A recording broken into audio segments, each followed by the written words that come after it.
Naku, babala sa mga busadong taxi driver, lalo na yung mga tsuper na nangungontrata sa kanilang mga pasahero at hindi sinusunod ang metro. Pwedeng managot sa batas ang mga yan. Alamin sa NBI, naku, bawal ito. Taxi driver na nangongontrata? Nako! Bawal ito! Kung mayroon kang extra, mas pipiliin mo ng sumakay ng taxi. Lalo na kung nagmamadali ka.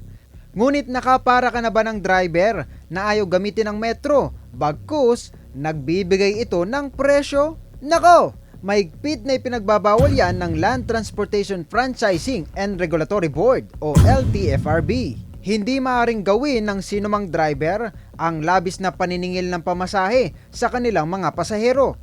Kasi kung minsan, doble o tumitriple pa ang hinihingi nitong bayad kumpara sa normal na presyo. Ayon sa LTFRB, ang sinumang lumabag ay papatawan ng karampatang parusa na nakasailalim sa Joint Administrative Order 2014 kung saan sususpindihin o kakansilahin ang kanilang Certificate of Public Convenience.